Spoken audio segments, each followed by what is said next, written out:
Hi, Anna. Today we're going to focus on how to train your brain to think in English. Are you ready? Hi, teacher. Yes, I'm ready. But I'm curious. Why is it so important to think in English? I usually just translate in my head, but it takes time, and sometimes I get stuck. That's a great question, Anna. When you think in English, you're training your brain to process the language naturally without needing to translate from your native language. This makes your speech faster and more fluid. And it also helps you understand English better because you're not constantly switching between languages. Do you notice that translating slows you down sometimes? Yes, definitely, especially when I'm speaking with someone. I have to pause to think of the right words. And sometimes I lose track of the conversation. That's very common. By training your brain to think directly in English, you can avoid those pauses and feel more confident in conversations. Let's start with a simple exercise. Think in single words. Look around you right now and name everything you see in English. Can you try that? Sure, let me see. I see a computer, a desk, a chair, a window, and a plant. But what if I don't know the word for something? Should I just skip it? Good question. If you don't know the word for something, don't skip it. Instead, describe it in English. For example, if you don't know the word bookshelf, you could say, "It's the place where I put my books." This helps keep your brain thinking in English and can also help you learn new words. Can you try describing something you see but don't know the word for? Okay. I see something that holds papers together. I don't know the word, but I could say it's a tool that keeps papers in place. Excellent. That's exactly what you should do. You're keeping your brain engaged in English, which is the goal. And for the record, that tool is called a paperclip. But now you have a way to describe it if you forget the word. Let's build on this by moving to thinking in sentences.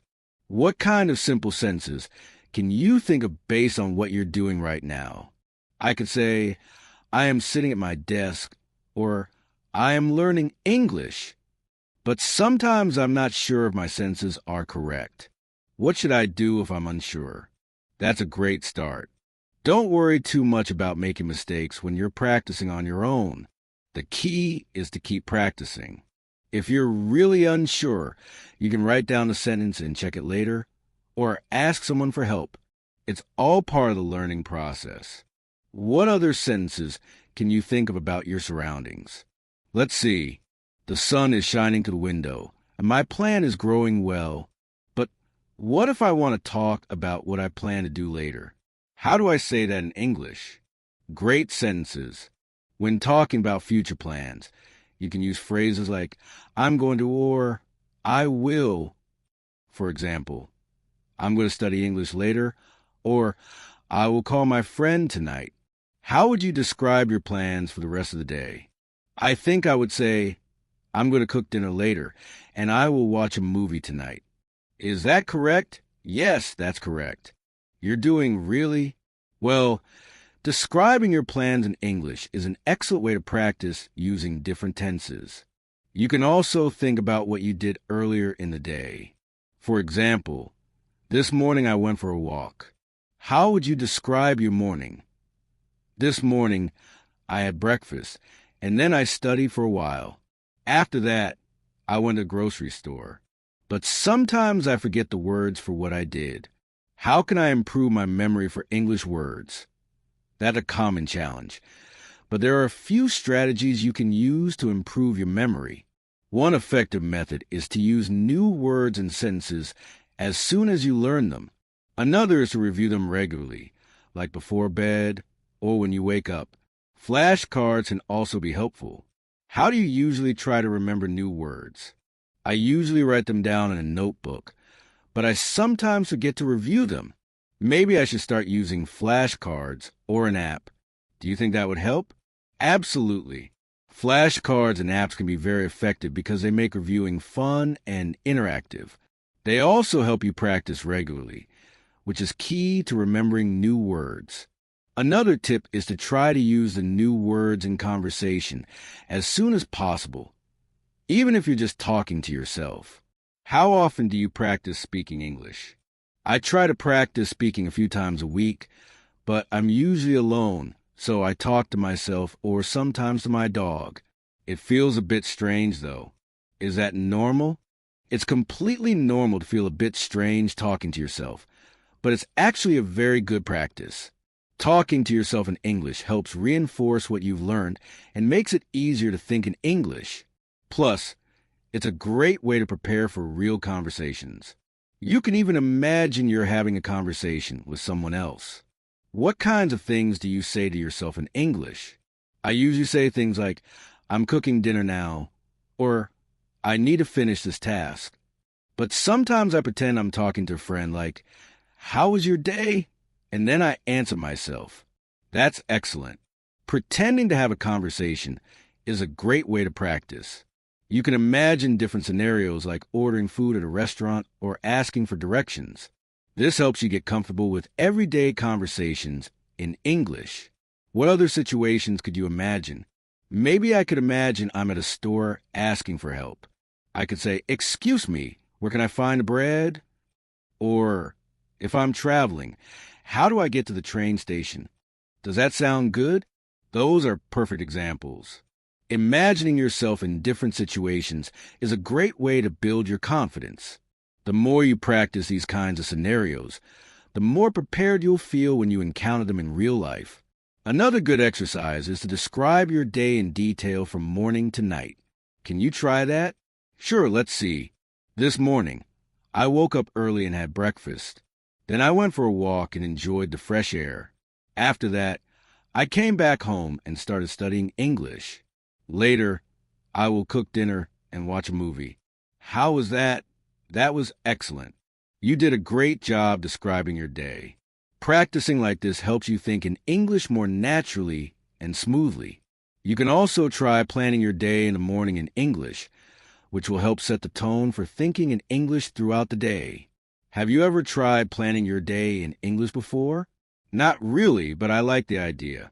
I usually think about my day in my native language, but I'll try to do it in English from now on. Maybe something like, today I'm going to study, then I'll meet a friend for coffee. Does that sound good? That sounds perfect. Planning your day in English is a great habit to develop. It keeps your mind engaged with the language and helps you practice different verb tenses. Another fun way to practice is by describing things you see or do throughout the day, like, I'm drinking coffee, or I'm walking to the store. How do you feel about trying this? I think I can do that. I'll start with simple things, like describing what I'm doing or what I see around me. But what about when I'm not sure how to describe something? Should I just skip it? If you're unsure how to describe something, don't skip it. Instead, try to describe it in the simplest way possible. For example, if you don't know the word for umbrella, you could say, it's the thing you use when it rains. This keeps you thinking in English and helps you learn new ways to express yourself. What's something you see right now that you could describe? Let's see. I see a remote control, but I could say, it's the device I use to change the channel on the TV. Does that work? That works perfectly. You're doing a great job of finding ways to express yourself in English. Over time, you'll build your vocabulary and be able to describe more things in detail. Also, try to challenge yourself by describing more complex things, or even your thoughts and feelings. How would you describe how you're feeling right now? Right now, I'm feeling excited because I'm learning new things, but also a little nervous because I want to make sure I'm doing everything right. Is that a good way to say it? That's a great way to express how you're feeling. Being able to describe your emotions in English is very important, especially in real conversations. It's natural to feel a bit nervous, but remember that making mistakes is part of the learning process. The more you practice, the more confident you'll become. Do you have any other questions about thinking English? Yes, one more question.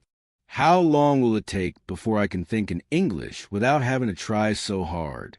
That's a very common question, and the answer depends on how much you practice.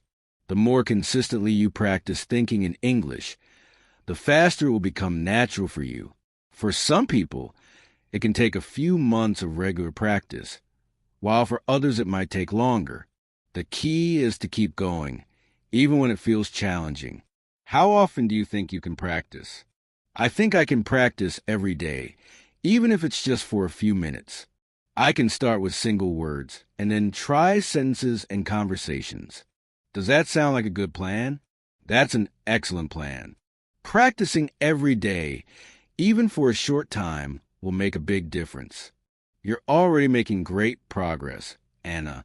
Just keep practicing, stay patient, and remember that every little bit helps that you'll be thinking in English naturally before you know it.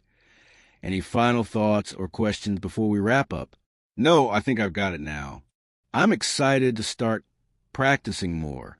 Thank you so much for all your help, teacher. I feel more confident already.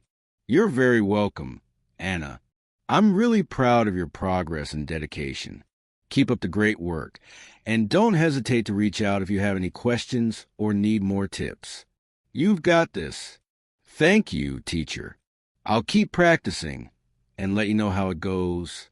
I'm sure I'll see improvements soon. If you enjoyed this video and found it useful, please subscribe, leave a like, and write in the comments if you have any questions, suggestions, or feedback about this video. Thank you, and see you in the next video.